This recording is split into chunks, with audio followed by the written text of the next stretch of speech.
Morning, क्या किया आपने? मार्केट क्यों गिरा दी है? Good morning. Market good morning कहे कि नहीं पता नहीं, क्योंकि कल जिस हिसाब से डेटा आया इन्फ्लेशन का वो काफी अनुमान से ज्यादा आते दिखा। इनफैक्ट अगर हमारा भी मुंह देखे तो कल आखिरी के 1 घंटे में हम भी थोड़े फिसलकर बंद हुए थे। उसका शायद अनुमान बाजार लेके चल रहा था, उससे ज्यादा महंगाई आती दिखी है यूएस के बाजार में। अगर वहां पे इंडेक्स का परफॉर्मेंस देखेंगे तो डाउ में करीबन 1.5% की गिरावट थी, 400 पॉइंट लुढ़क कर कल बंद हुआ था।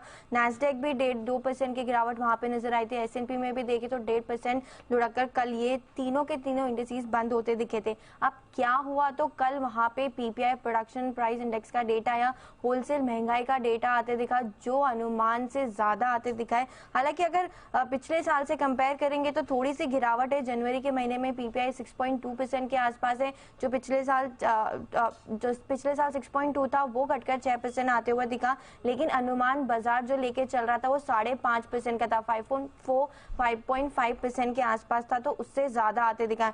इसके साथ ही देखेंगे तो मानसिक तौर पे भी 0.7% की बढ़ोतरी है महंगाई की दर में, होलसेल महंगाई की दर में। जो अनुमान था वो 0.4% की बढ़ोतरी का ही था। तो दोनों ही पैरामीटर पे महंगाई ज्यादा आती दिखी है। इनफैक्ट जो जॉबलेस क्लेम का डेटा आया है वो वहां पे भी देखेंगे तो वो अनुमान 2 लाख का था, वो 1.94 लाख के आसपास आते दिखा है। तो हर पैरामीटर पे जिस हिसाब से लेबर मार्केट है वो काफी टाइट है, और जो महंगाई है वो काफी ज्यादा वहां पे कटौती नहीं हुई है, वो ही बढ़कर आई है। तो एक कंसर्न यहाँ पे निकल के आ रहा है। अब उसका इम्पैक्ट अगर हम फेड की पॉलिसी पे निकालें, और अब अनुमान यही चल रहा है कि फेड की जो पॉलिसी आ सकती है, महंगाई दर वहां पे जो बोल रहे थे कि स्थिर हो सकती है या 25 बेसिस पॉइंट का ही हाइक आ सकता है, वहां पे एक कंसर्न निकल के आता है। क्योंकि जब डेटा इतना स्ट्रांग आया है इन्फ्लेशन को लेके, तो जो चिंताएं हैं इंटरेस्ट रेट को लेके वो वापस से स्टार्ट हो गई है। इनफैक्ट कल फेड के जो स्पोक्स पर्सन है उनकी तरफ से भी बयान आया था कि 25 नहीं 50 बेसिस पॉइंट का हाइक इस बार मार्च के महीने में जब पॉलिसी आएगी तब आ सकता है। अब इसका इम्पैक्ट हमने डॉलर इंडेक्स पे भी देखा, और यील्ड भी कल काफी तेज स्पीड से भागती हुई नजर आई। 3.88-3.9% के आसपास आपको 10 ईयर की यील्ड नजर आएगी। और डॉलर इंडेक्स भी देखेंगे तो 6 हफ्ते की ऊंचाई पर अब ये पहुंच चुका है, 104 के आसपास है।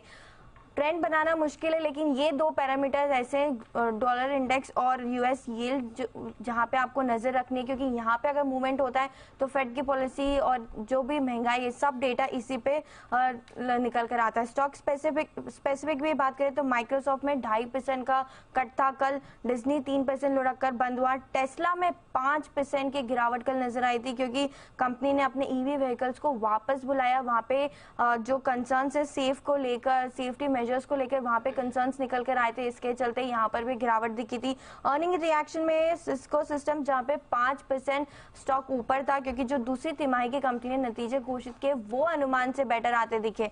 तो अर्निंग्स का भी रिएक्शन था, महंगाई का भी रिएक्शन था, टेस्ला के कंपनी स्पेसिफिक कंसर्न्स थे। लेकिन यूरोप के बाजार आप देखोगे ना तो वहां पे कोई भी कंसर्न नहीं दिखेगा। कल तीनों इंडिसेस पॉजिटिव टेरिटरी में बंद हुए थे, आधे 0.5% की बढ़त वहां पर थी। कमोडिटी में जैसे कि आप बता रहे थे डॉलर इंडेक्स में तो मजबूती है, तो मेटल पे सीधा इम्पैक्ट दिखता है। हरियाली सारे मेटल में एक रिबाउंड आते दिखा था। सोना चांदी की बात करें तो सोना 6 हफ्ते की निचले स्तर पे आ चुका है, और चांदी भी 2.5 महीने से भी नीचे है, तो यहाँ पे थोड़ा सा कट नजर आया।